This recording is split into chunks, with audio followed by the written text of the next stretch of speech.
Today we conclude section 1 with the final chapter, Bechelkei Habriya Umatzavehem, the sections of reality, how creation is composed and its respective states. So we're going to break down on the biggest scale possible, zooming out, analyzing what are the components of reality.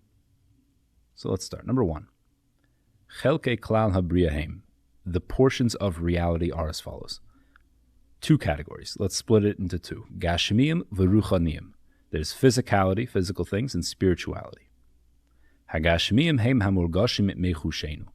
The physical things are things, obviously, that are tangible, things that we can sense. Umischalkim le'elyonim v'tachtoinim.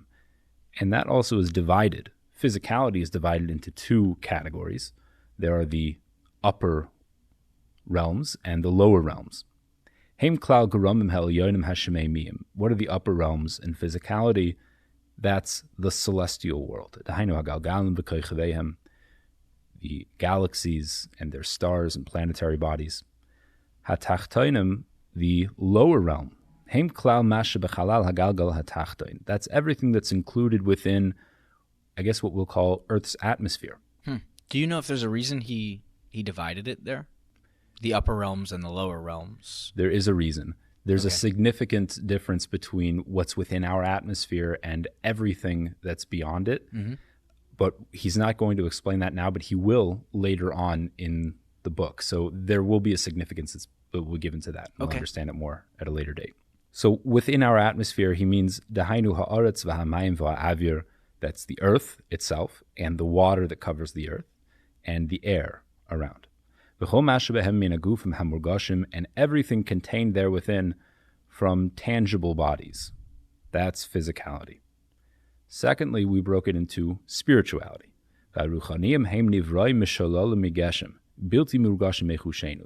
These are creations that have no element of physicality whatsoever. Things that are intangible. And by the way, before we go further, you see that that's not really a definition of anything. All he's saying is it's not physical. There's physical, and then there's what he called spirituality, but in his description of it, really only said that it's not physical. It's the stuff we can't see, feel, define, all that, everything else. Right, which isn't really a description at all. Right. But there's an important point for that. It's not because it can't be described or it can't be known. It can, and we have traditions for them. But in terms of what we can relate to, it's important to understand that there is no precedent that we can relate to in the spiritual world. And so therefore, anything that we would try to understand about the spiritual world, we would have to incorrectly superimpose our knowledge of physicality onto it. Right, that makes sense. And so therefore, the first thing that we should know about spirituality is that it's nothing that we know. For example, you have a blind man who he could theoretically understand that there's a color called red and there's another color called blue. And you could describe the properties of them. You could describe things like wavelengths of light. But he won't really know what it's like to experience red or blue or really what it means on a tangible level, right? Because the concept is beyond his capacity to even process. So that's the first thing that we need to know about spirituality. We operate in the physical world, and we do not have direct access to perception of spiritual things. And so, at least on this level, the first thing is it's not physical. It's divided into 2 categories, the spiritual creations. The first category, and a category in of its own, is the soul, the human soul. And the second category is basically everything else. Nivdalim. He uses this word nivdalim, which literally means separates, things that are disparate. And presumably, he uses that word because that's a relative word, right? Separate from what? Separate from the neshama or separate from each other in the category? So I think what he means by this word is they are separate from physicality. They're detached from this world. Okay. And we just relate spiritual entities, right? Non-physical things. So there's the soul, which also is that, but we have a name for it that we really Okay, latch so that's onto. important enough to have its own category. Right. And the other category, we'll break down that in a second as well, these nivdalim, the separate ones. But we're, as of now, one general category, spiritual entities, they're called separates. Hanashamas, hey min nivraim ruchanim, she's ad to love b'teich haguf, ligaba b'seichai, v'likasher by b'kesher amitz. The soul, the reason why he's dividing already at this stage all spiritual entities into two categories, putting the human soul in one category and everything else in the separate category, is that there's one fundamental difference between the two. And that is that the soul, although it is purely spiritual, there is no aspect of physicality to it whatsoever. However, it was created, destined to enter into a physical body, to be tied to it. And to act and operate within the physical world and bound within time. Whereas Hanivdalim, the other spiritual entities, the separates, they are also spiritual creations. However, but they are not destined to interact directly with physicality at all. And that category, Nivdalim, is further divided into two categories. The first category is called kochos, which translates to powers, abilities, forces, something like that. We'll call them powers for now. Okay. The hasheni, and the second category, subcategory, is malachim, which we would translate into English as angels. But an interesting thing to note is that the etymology of the word angel, it really comes from the Greek word for messenger. And I can only assume that that's the case because in the Bible, in the Torah, which is written in this Hebrew, the word for an angel, malach, really means a messenger. That is the root meaning of the word. And so therefore, what the concept of an angel really is, first of all, they don't look like anything. That's an important thing to know. They intrinsically don't look like anything because they have no physical appearance whatsoever. Okay. But what they are is they are emissaries. They are agents. It's a spiritual entity, was created expressly for the purpose of carrying out some task. So that's their job. We have kochos, these powers that represent inherent forces in reality. And there are malachim, these agents that are tasked with carrying out their roles. Let me make sure that I'm tracking so far. All of reality is divided into two sections. It's the physical and the spiritual. On the physical side, we can break it into two sections. It is the upper and lower physicals. The upper being the sun, the moon, the stars, everything outside the earth, and the lower being the earth itself and everything within the atmosphere. Good so far. Spiritual side of things, we divide that into two categories, and it is, let me see if I can remember this. It's going to be the neshama, the soul, and then the separates. I don't remember the word. Nivdalim. Nivdalim. And the separates are divided into two further categories. These things we're calling powers or forces, and angels. That's it. Now, v'gam he mimalas rabas v'shainos. These, all of these nivdalim, the kochos and the malachim, these powers and angels, all of them, they have varying degrees of value. There's a hierarchy to these powers. V'lehem chukim tiv'im b'mitziusam, and they have natural laws that are built into their essence. Gifi malosehim amadrigaisam, each according to their level. To the point where we can really divide even the category of angels into many subcategories and species of angels, so to speak. And they each have their own laws that govern them. Now, he's not describing what any of these are, what the laws are in any of these subspecies, but he keeps pointing this out over and over again, that there are laws to these things, there are rules, without telling us what they are. And that doesn't mean, again, that we don't know what the rules are at all. We do have a tradition for these, and if you investigate the Kabbalistic text, you can find pages upon pages and pages of descriptions of the breakdown of the hierarchy of spiritual forces. But it's not necessary for us to know that in order to get this conceptual framework, which is the goal of this book. What he really wants to stress to us and get across is that there is a system. So we shouldn't think that the physical world feels real to us. We understand that there's physics, there's chemistry, and all of these. It operates according to very strict rules. We can predict some things. Right. And it's ordered and structured and rational and logical. Right. And we tend to think of the spiritual world as being chaotic. All the heebie-jeebie stuff. Or at least that if there's a pattern, it's indiscernible. I think a lot of people don't recognize that there is a pattern at all, or wouldn't assume that there should be a pattern, or that there should be rules for any of these things. There's a lot of, spooky spiritual stuff. When people use the word spiritual, it's kind of associated with like undefined, non-rational, non-logical things. Right. And what he's trying to get across to us is that the spiritual world is very logical and rational and ruled by a set of metaphysics that are very strict, just like this world. And we should just be aware that that's in place. He's not getting into how the system operates, but there is a system, and we should be aware of that. Okay. Ve'ulam. Now, nimtza min echod shel hanivroim, shehu kamei emtsoi bein ruchani v'gashmi. There is an entity that exists kind of in the middle, between spirituality and physicality. Truthfully, it's not tangible. We can't really perceive it directly with our senses.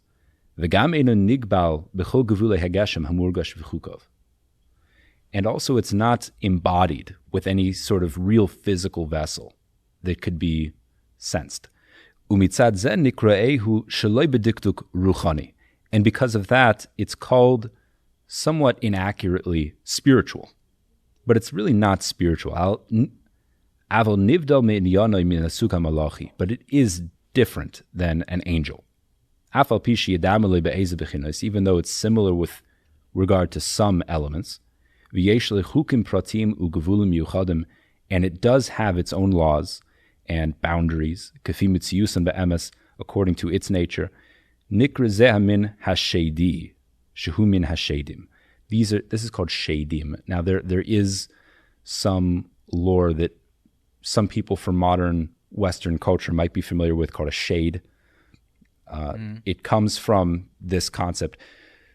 If you're not familiar with that, maybe the term demon might be... Demon has a bit more negative connotation, I think. It does. It does have a negative connotation. And these shadim, sometimes they are negative. Sometimes they're harmful. But it definitely is not a minion of Satan or something like that, right? It's a not creature. Inherently evil. I'm not right. Some of them are dangerous and will try to attack things that are good, and so in that sense, I guess they could be considered bad. Okay. Some of them aren't. I don't know, and there's not a lot spoken about, classifying them. Although it seems to be an inordinate amount of discussion about them in the Talmud. Nowadays, we don't really deal with this stuff. There is a reason for that. The general idea is that these creatures are threatened and intimidated by great spiritual power. And in our generation, we have become spiritually diluted, one generation after the next, to the point where nowadays these creatures are just... They don't bother with us. They're not interested. They're not threatened, and therefore they've become practically irrelevant. And so although it might be a matter of curiosity and intrigue to discuss them and learn about them, it's not really relevant to our lives. So he's presenting them here because it is part of the universe. It's part of reality. It's built in, and we should be aware that it does exist, but don't worry about it. It shouldn't give you nightmares. We're going to go on with our lives and living with God. But he does say, V'ulam gam hu yischalek lepratim achadim. They are also divided, these shadim are divided into different categories, sheyashuv hamin haklali sug lagabehem, that they can really establish their own category of existence, the Heiminime love, and they have species and subspecies. However, they are very different than the human. That the human being is composed of two different elements, which is the elevated and holy soul and the lowly body. So two extreme examples. The neshama is from the highest of spiritual creations. The physical body that we operate within is from the lowest of physicality. And this is unique to the human being. This does not exist in any other creature. So these shadim that we mentioned, even though we said they're kind of in between physicality and spirituality, that's not to say that they have both.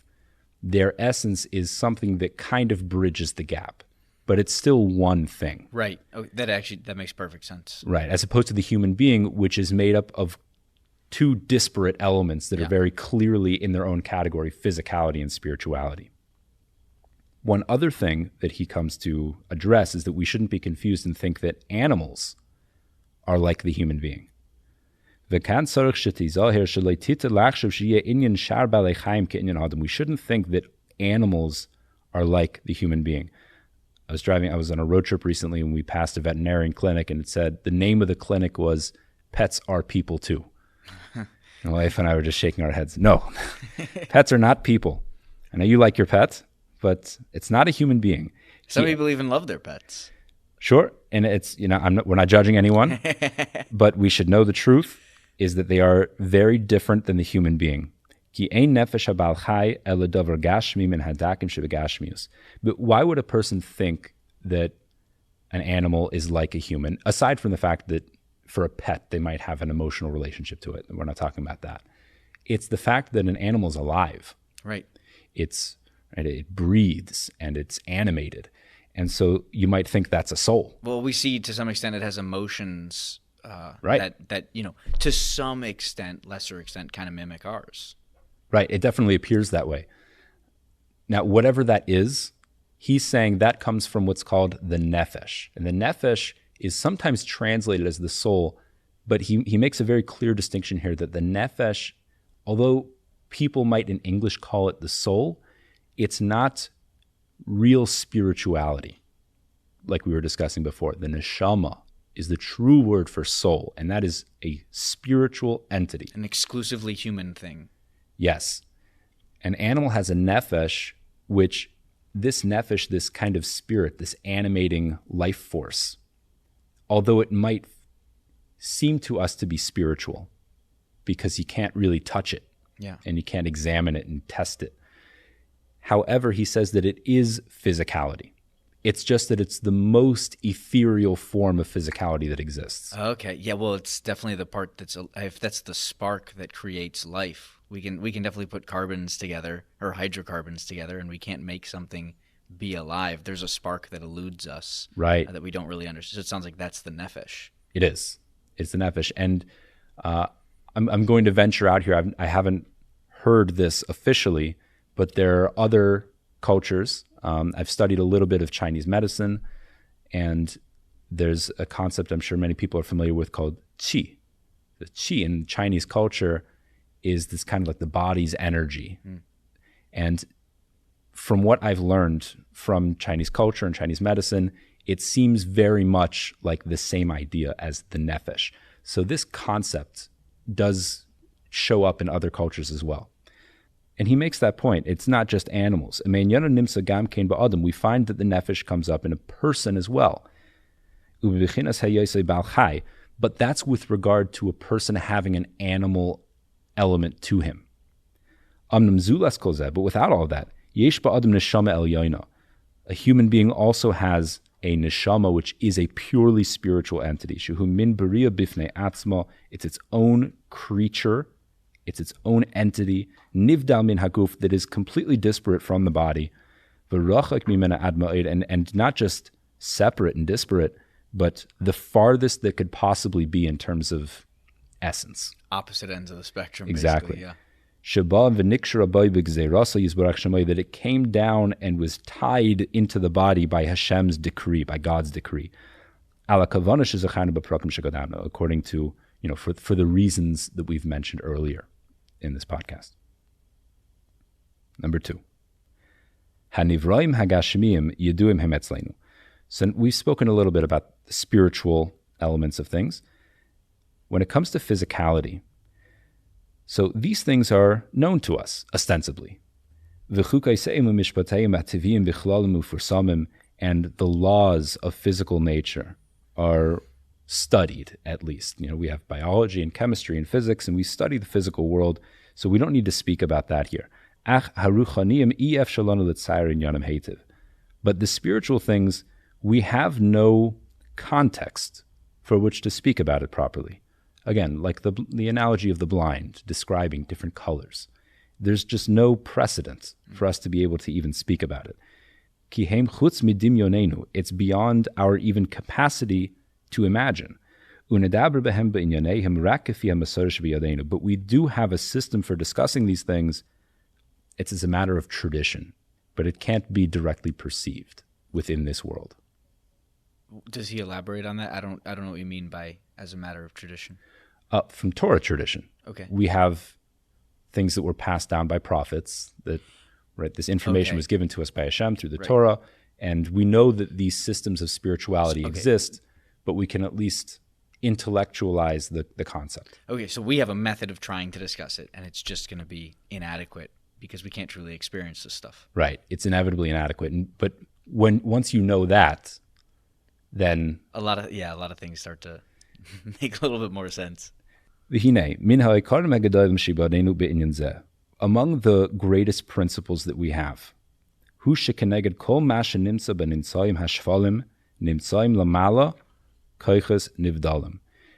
a very important point. Not only is there a physical world and a spiritual world, and they're different, but they're connected, and not only are they connected, but it's an intimate causative relationship. The spiritual world is the cause, and the physical world is the effect. And this is a big paradigm shift for anyone who hasn't studied these things, because naturally, if you're born into this world, which we all are, we tend to think of this reality as primary. And maybe you believe that there's spirituality. Right? There's like this heebie-jeebie world out there, and maybe there's a spiritual realm and an element. But you have the option to believe in it because it's so much less significant, right? It's not, right, it's imperceptible and it's theoretical. And so it seems less real. But also, even if you believe 100% that it's real, it still seems ancillary, secondary to this world. But the truth is that it's the opposite. That world is primary. That's the real world. And this world shows up as a manifestation of that. From the spiritual world, from these kochos, these powers, the separates, from those powers drags down through layers of reality like a chain and manifests in this world. The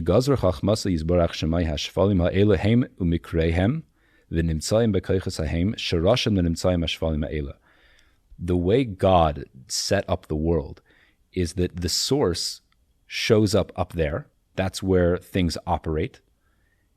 And it manifests in the branches that come up down here. It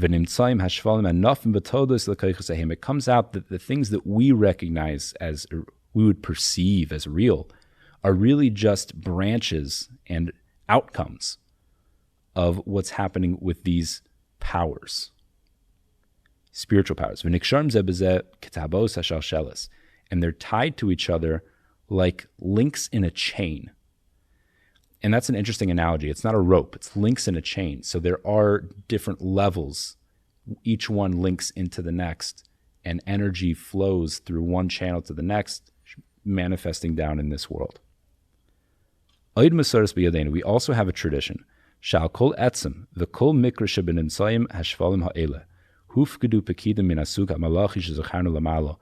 have a tradition that on every being that exists in this world, every bone, every action that takes place, any event, corresponding to that, there is an appointed spiritual force, a malach, an angel, over it.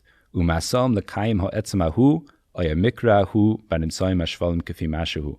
And again, if we remember, these angels are emissaries. They're facilitating tasks. So anything that's showing up here in this world is a result of something carrying that out. Every discrete thing has its own angel. Yes, because the angel, we think of angels as humanoid things with wings because we're so brainwashed by Yes. all kinds of false imagery. But the truth, it's like this. You go to a movie theater and you're looking at the screen and it looks like the movie's showing up there on the screen, that's where the movie is. Yeah. But everyone knows that that's not where it is. The source is the film that has light being shown through it, The projector. up in the projector box, right? And it manifests and shows up right there on the big screen. So it looks like that's where it is, but that's really just a projection. So there needs to be something facilitating that. There are photons carrying information. I don't know how to say this. It's probably a bad analogy to say it like that, but there is something facilitating each individual portion of that picture that you're seeing that's showing up on the screen. So too here in this world, anything that happens here is a result of something happening in the higher realms, in those forces, those kohos. And in order for them to show up here, there is an appointed malach, an emissary, an angel that's carrying it out. Does that make sense? Yes. And is renewing what needs to be renewed down here in this world, constantly showing up. Again, just very similar to that analogy with the movie theater. You don't have to destroy the picture on the screen in order for it to go away. All you have to do is shut off the camera. I mean, it needs to be constantly projected. Yeah. It's not like it's there, like you sent something there. It's at every moment, something's happening anew. So at every moment, there's something happening. Something's being facilitated. It's being created. Yes. The world we live in is constantly in a state of being created. This is actually something that we say in one of our morning blessings, in the morning services, that Hashem is renewing and creating the world at every moment. That's cool. That analogy just put it into perspective a little bit better. So, number 3. So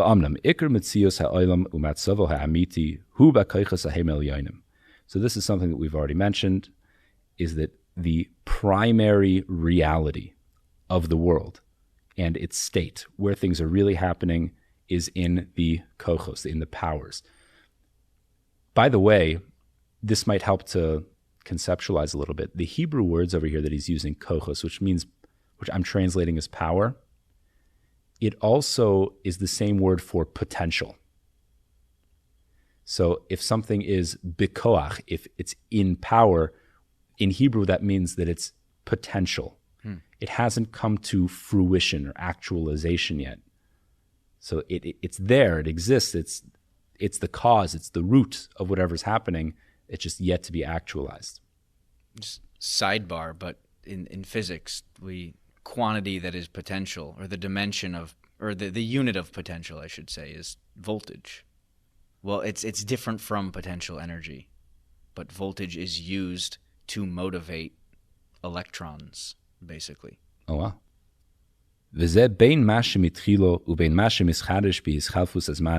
So this applies, this relationship, the cause-effect relationship of spirituality and physicality, that's true whether we're talking about the initialization of physicality coming into existence or its constant renewal.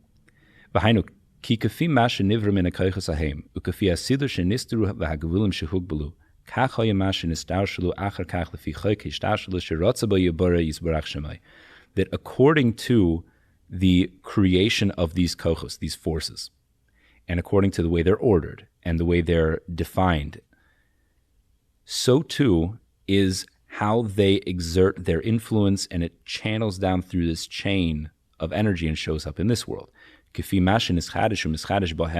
Whatever shows up in them Kachu mashin ischadish u'mischadish bashvalim. That's what shows up down here in this world. Ochein hametzius v'hamatzev v'haseder v'chol shar avchanos b'koiches hem kefi masha shayich behem lefi amitas inyanim. So reality, the existence of something and its state and its order with relation to the system that it is in, the context that it exists within. And every other element that exists within these kochos, these spiritual powers, they are all in accordance with how they are designed. And so too, the metzius v'amatzav v'aseder v'chol shara mikrim b'ashvalim, so too the existence and state and order and everything that happens here, down here in this world, mishtal v'netak l'masha shayich behem lefi amitas inyanim. It is drawn down from those, right? So it's not just a coincidence, even, that there happens to be an alignment of spirituality and physicality. It's not even an alignment. It is simply the manifestation of spiritual potential. That's what this world is. So everything that happens in the physical world is because of the effect of the spiritual potential. It is a manifestation of what is happening in the spiritual world. Yeah, okay, all right. So there's one thing that seems like it has to be asked here, which is that if the entire physical world is a manifestation of the things that are occurring within the spiritual world, where does that leave room for us to interact with the physical world and our free will? Because we've already explained that we can't perceive the spiritual, so we only interact with the physical. It's an excellent question. This is a classic philosophical debate, free will versus determinism. And the system that we've been setting up until now is purely deterministic. I mean, literally deterministic. Everything that happens within this world is determined by what's happening in the spiritual realm. And you're right, we only operate within this world, which is just on the screen. How can we affect the source code? Yeah. Excellent question. That's our next topic. Number 4. V'hine, lefi shor zeh, according to this principle, techilas kol ha'avoyos lamalo b'koiches ha'elyonim, the beginning of all things, all existence, occurs above, in the higher powers. V'soifam lamato, and the end of all things, its manifestation, is down here. Amnam, however, prat echod yesh yotzim min haklal hazeh, there is one exception to this rule, v'hu masha nogeh lebechiras ha'adam, and that's what's relevant to the free will of man. Ki kevan sheratza adon yisbarach shemaysh yeh hayecheles la'adam livchor b'masha yirtzeh min ha'tovim min ha'ra, that since it's Hashem's will, Hashem's desire, that man has the ability to choose whatever he wants between good and evil. Hinei asahu bilti talui bazeh bezulasai.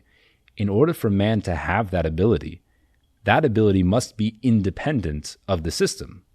It has to, right? There cannot be any cause for my will. Exactly. Yeah. Otherwise, they wouldn't be my will.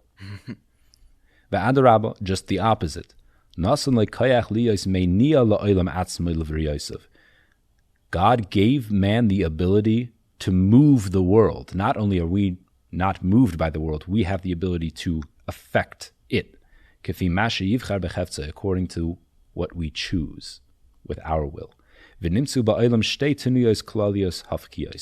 now it comes out that there are two fundamental forces that operate within reality.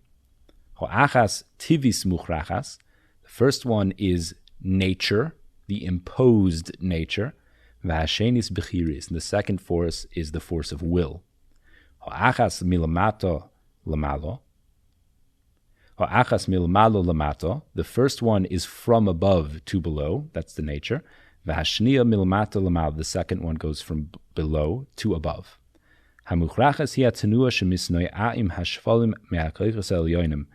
The imposed force is that which moves the physical world based on what's happening in the spiritual realms, as we've been describing earlier. That's what comes from above to below. The will force is that which man can move the world using his will. However, man cannot directly affect the spiritual realm. as you said. We exist down here. We operate here. And we can only interact with the physical world. As we've mentioned in earlier chapters, it needs to be like that. And so is the will tied directly to the neshama? Like there's no will or free will with other animals? The will is manifest with the fusion of the body and the soul. Okay, so a neshama is a necessary component, rather, is probably a better way to... Absolutely. Okay. Ki adam gashmi u'maisav gashmiyim. Because man is physical and his actions are physical, we operate here. But because of the bond that joins together the higher realms and the physical world, we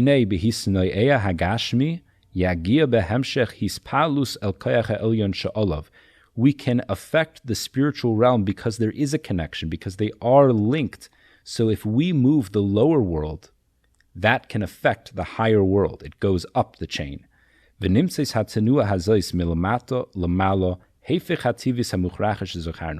that's what comes out, that our will force goes from below to above. We start moving things in the physical world using our free will, right? This isn't just taking your body and hitting a tree, because an animal can also, quote unquote, move the physical world, right? This is moving on a more conceptual level. We're affecting. So we move the marionette and affect the puppet master. Well, you can't move it directly from above. We can shake the chain from down below. Okay. But that's different than anything else, because anything else, an animal can move a plant as it walks by it, but the reason the animal moved is also a result of what's happening above. Yeah. So everything that shows up here, even though the world seems to be interacting with itself down here, it's all an effect of the cause that starts above. Yeah. But we have an ability to operate outside of the system. And there are actions that we can do to affect the physical world that don't originate from the higher realm. It originates from us. The Matrix didn't predict it. Yeah. So, right. There was one who was born outside. Right? That's us.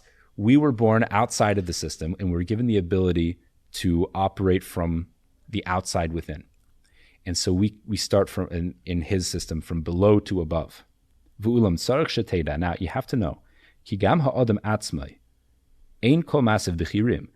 man himself, not all of our actions are free will actions. In fact, he doesn't go into this right now, but the truth is that some free will actions are few and far between. There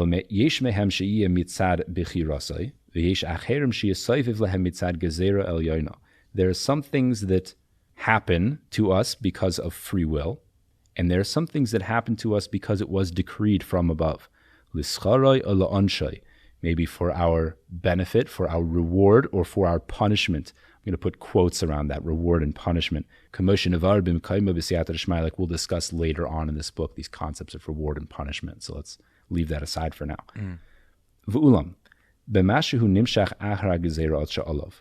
That which comes down to us because of this decree, starts from above, comes down to below. That operates just like anything else in the world that starts from above and below, just like animals and any other elements of creation. According to how these kochos, these spiritual powers, are operating, that's what shows up here. That affects us as well. However, things that originate from our will, those movements, that force originates from below, it goes to above, as we've explained. So his point here, his last point, is just that we have the ability to experience both forces. We are affected, and we can also affect. Number 5. Hashem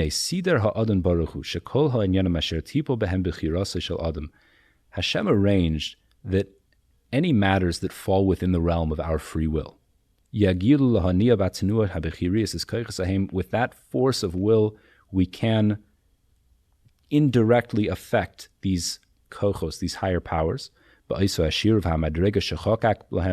And also there are, again, rules that govern these things, each one in accordance to its power and to its level of our free will. However, it's not only our physical actions that has the ability to do this. Ela afilu diburoi va'afilu machshavtoi. But even our speech has the ability to affect the higher realms, and even our thoughts, when it's relevant to our free will. Ach shir hatenua umedregasa lo hiye ela ba'isa hagvur shegazer vehigbila chachachma elyona. But the ability that we have to affect things, and to what extent, is limited and bound by the rules that were established by Hashem. So we don't have unbridled power over reality. The creator of the universe did give certain limitations to our ability to affect things. Okay, so even if we learned the best possible way to affect things, right? That God's still in control. Makes sense. Number 6. V'amnam achar hatnua bechiris timashich bekoyach hatnua muchrachas. Now, here's the thing. We did say that our free will force moves in the opposite direction as the nature force. The nature force starts above and comes down to below, manifests here. Our free will force works the opposite way. Now, even though that's true, once we do affect the higher realm, those kochos, those powers being affected, will also generate an effect down here below. So there's a doubled effect here. We shake the world down here. That goes up and has an effect in those spiritual realms. Once those are affected, they will then reverberate back down and manifest here in the physical world in accordance with that. Which is what I just said. Again, there are a complex set of rules that govern all of these things, according to the way Hashem designed reality, to the depth of His wisdom. That it should be appropriate for the way creation is designed and to what degree things can be affected. Whether that be a force that originates from man affecting the higher realm, or the opposite, going from above to below. According to these deep secrets,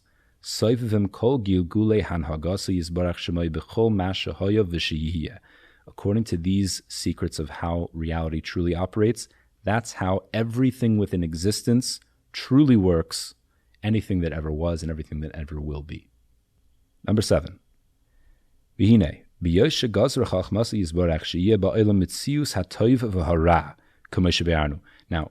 here's we're going to get a little bit deeper. We mentioned earlier in this book that there's something called good and bad, and that's the purpose of being here. The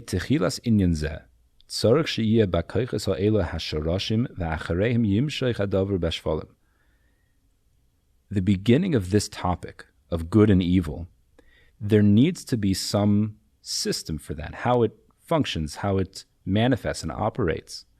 And that occurs in these higher forces, these higher realms, these kochos. And after those get affected, that's what shows up down here. Hashem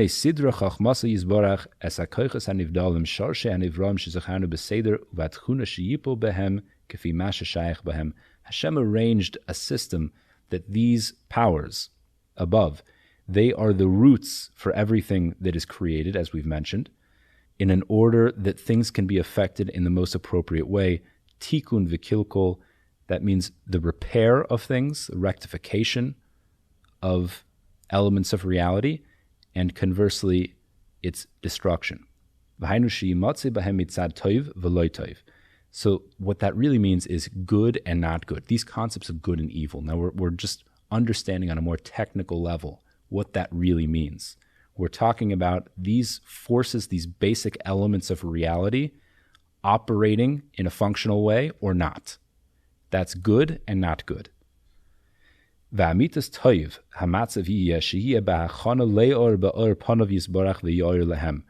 state of good, what good truthfully is in this world, is a state of functionality where, quote unquote, light from God, right? The perception, the revelation of God's presence can be facilitated through that channel. If it's functioning properly, that's called good. Ha'oris panav. ha'aras panav. Exactly. And that's what shows up as good in this world. And the opposite, shetechsar mehem achana hazais v'yis'alem mehem. The opposite is that this light does not have access to this channel because the channel isn't functioning properly. It's damaged. It's wires are crossed. Whatever. We're just not paying attention. Well, us not paying attention is a way that we can affect the higher realm. Okay. Right, but we're talking on a very technical level here. Yeah. What's really happening when bad shows up is there's a lack of functionality, which really means a blockage of light that's in the higher realms. V'todas tikunim b'shvalim hu hatoiv behem v'hefich v'hefich. And the ramifications, the consequences of good is this light functioning in these higher realms that shows up down here in this world as things that are perceptibly good, and the opposite is the opposite. Number 8, v'tzorich sheteda, and you must know, ki hine afal pi shebe'emes sibas kol inyane hatoiv b'chol malkum shehem. Even though, truthfully, the source, the cause of anything that's good, wherever it may show up, perush bein b'koiches bein b'todosayim, whether that be in the potential, in the spiritual realm, or its consequence down here in the physical realm, hine hi ha'aras panav yisbarach shemai shebe'arnu. This is what you just mentioned. That is ha'aras panav. That is all a result of Hashem's presence being revealed, Hashem's presence being facilitated. V'sibas hora b'chol makom shehu, and the cause of evil, ra, wherever it shows up, he'lim ha'arasai, is the concealment of his light, of his presence. Amnam. Now, latoiv yetoyar ha'adon baruch hu b'shem sibo mamish. Things that show up as good, there is what we would call truly a cause for it, something that you can point to. There's really light coming down, again, spiritual light coming down through these channels, and there are rules that govern it, and it has a more intrinsic reality to it. That's for good. Avalorab, when it comes to evil, we run into a problem here. Hashem doesn't attribute a true cause to what shows up down here as evil. We have to understand this. This might be a little bit of a difficult point, but we'll do our best.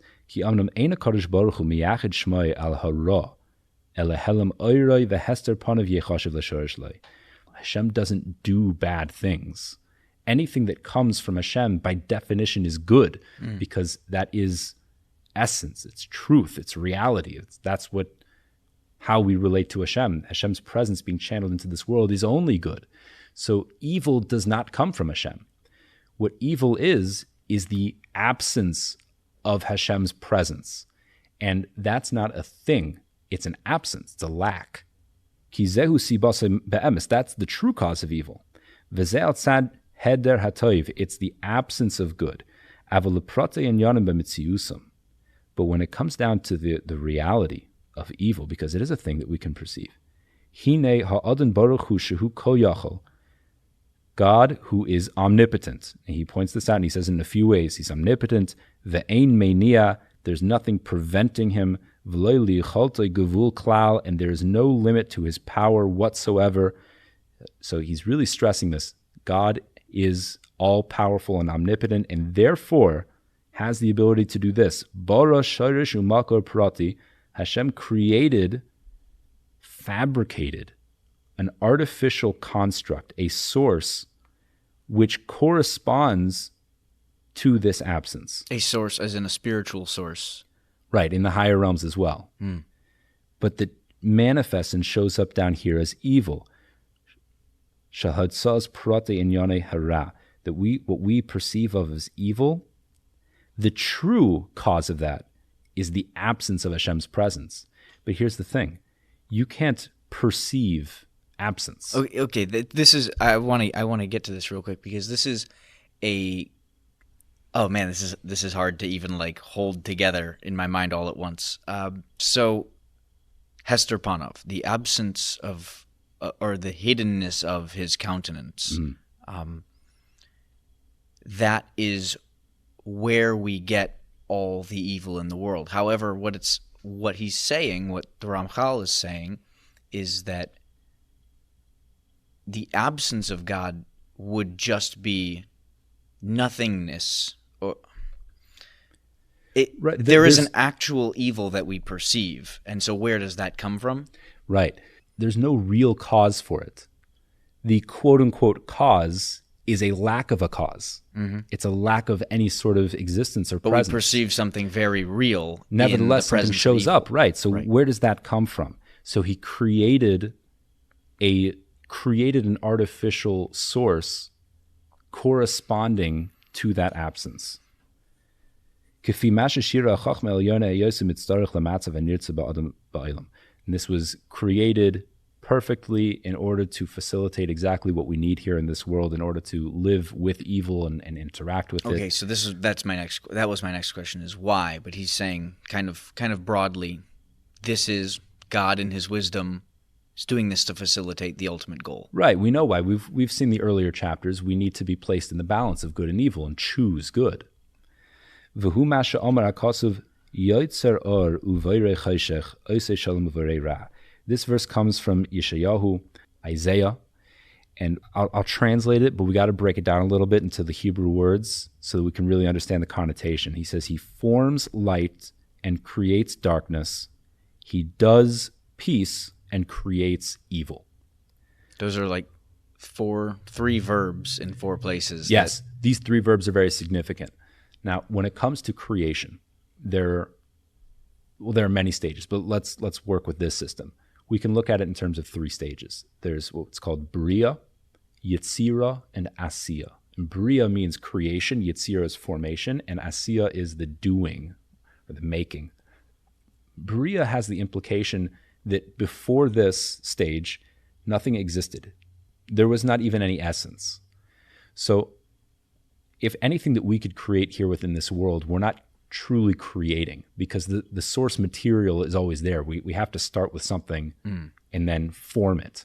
Right. But matter cannot be created or destroyed. Exactly. But God can, right? So God creates things. That's Bria, is bringing something into existence from nothingness. That's Bria. The next stage is Yetzira, because in the previous stage, now there is just substance, but it has no definition. It's completely undefined, and therefore it wouldn't even show up in this world at all because there needs to be some sort of form. I mean, even a lump of clay has a defined form. Yeah. So Yetzira is the formation. But formation is still very theoretical because it hasn't yet manifested. It's just a potential definition. It's a structure, it's a class, an organization of a concept. The next stage is Asiya. And Asiya is where things actually manifest. You have this potential structure which could exist, and now it's being brought into existence. So that's the Asiya. So there's Bria, Yetzira, Asiya, creation, formation, and making. So with that in mind, let's revisit this verse. Yotzer or, he forms light. Forming light has the implication that the light already exists, it's just now being structured. And again, light is this perception of God. But look at this next part. Yotzer or, he forms light, uvore choshech, and he creates darkness. Okay. So the light exists inherently as a component of God, and the darkness has to be created? So let's be careful here. Everything, including light, is a creation. Okay. But yes, that after that, there is, after the world exists, within the system that was created, we could say that light is somewhat more inherent than darkness. So it's part of the system. There is light that's being formed, but the darkness is purely artificial. We think about it like this. With the absence of light, we think that's just nothing. And you close your eyes and you're in a completely black room. You go to a sensory deprivation chamber. What do you see? It's blackness. And we tend to think of blackness as nothing. Right? If you take a picture of the sky and just remove all the stars, it's just, that's nothing. But it's not nothing. Nothing is imperceptible. It wouldn't look black. What blackness is, what darkness is it's a creation to represent the absence of light. I've never before thought about the concept that nothing wouldn't look like blackness. But you're right, it wouldn't. It's a bit of a mind-boggling concept. And in fact, there is a Jewish meditation to meditate on nothingness. And it's dangerous. It's not recommended if you're not skilled in this area. But right, nothingness does not look black. It doesn't look like anything. It's complete lack of existence. And so therefore, that can't show up by definition, right? Because there's nothing to show up. So what we do perceive by default is an artificial fabrication, a construct that's meant to represent absence. So that's true of darkness in this world, and it's true of evil as well. Ose Shalom, he makes, right, that final one, he makes peace, arranges the world in a harmonious way. Uvore Ra, but creates artificially evil to represent the lack of peace, of Shalom. The Inyan HaShoresh Hazeh. Now, this principle, Hu Klal Koiches Shainim, this includes many different powers as well, powers of evil, Kochos Hara.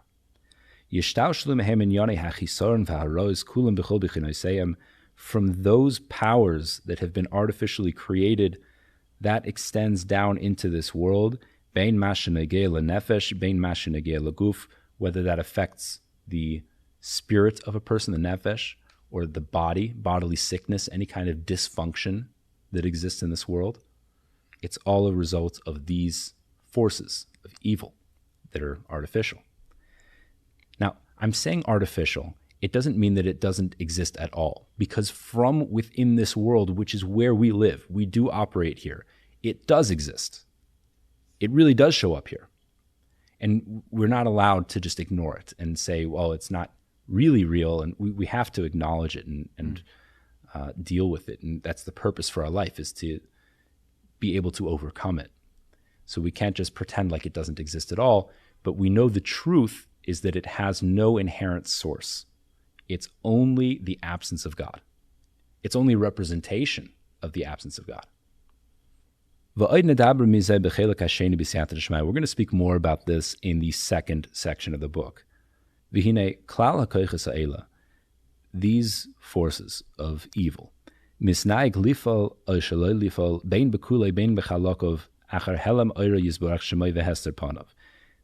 operate or don't operate, either entirely or partially, all in accordance with a prevention, a concealment of the light of Hashem, or the concealment of his countenance, Hester Panav.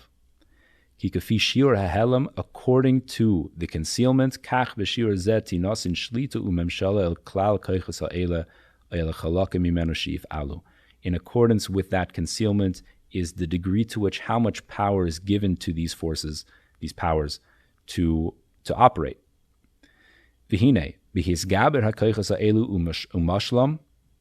When these powers are strengthened and reinforced, yikachish koyach hatayv, then consequently the power of good is diminished.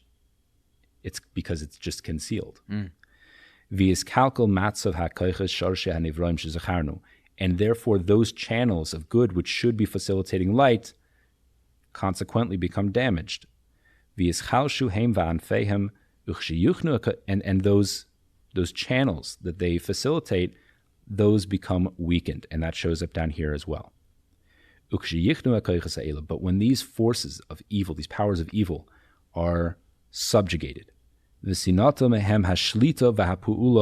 and their authority is taken from them, and they no longer have an effect, then by default, yigbar hatayv, then good will reign.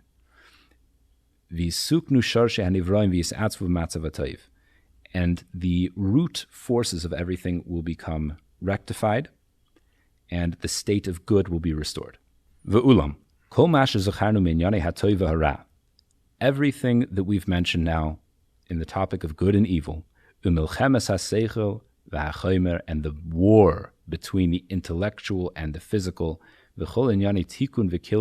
and all matters of repair and destruction, Shorish kol hanyanim kulam, the root of all of these topics, heim hisgabrus hakoyches ha'ela, it is the reinforcement of these powers, these artificial powers of evil, v'hagia inyanim v'todoseihem banivroim, and what their effect is, in what shows up down here, basharashim oiban feim, either in the forces above, or what shows up down here, oihachna asam v'bitul pu'ulasam, or conversely, their subjugation and the nullification of their effect, the hasir inyanim v'todosam min anivroim sharashim b'am feim, and therefore those results would show up down here as well.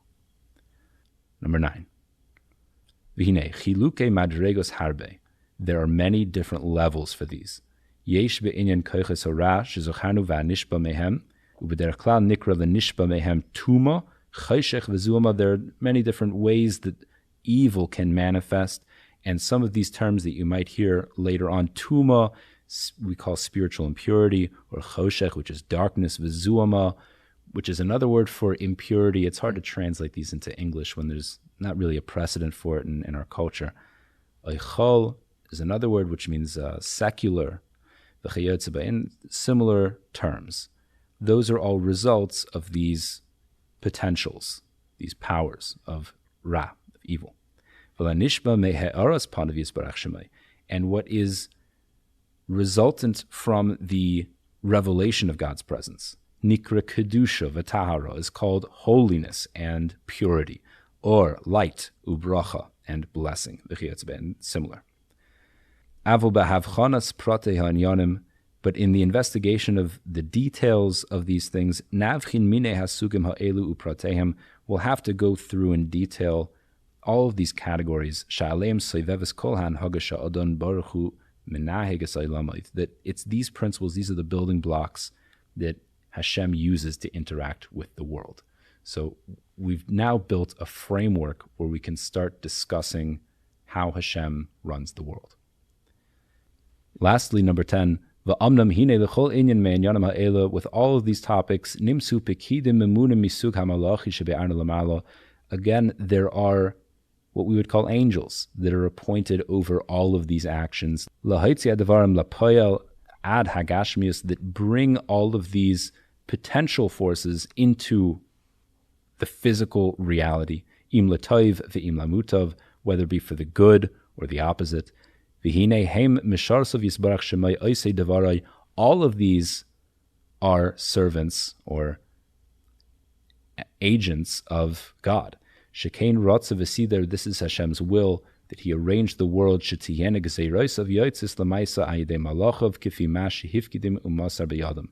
Hashem's will is that these spiritual creatures, these angels, are the ones that are carrying all of these out to fruition. It's interesting that he's phrasing it like this. It seems to imply that Hashem could have done it himself.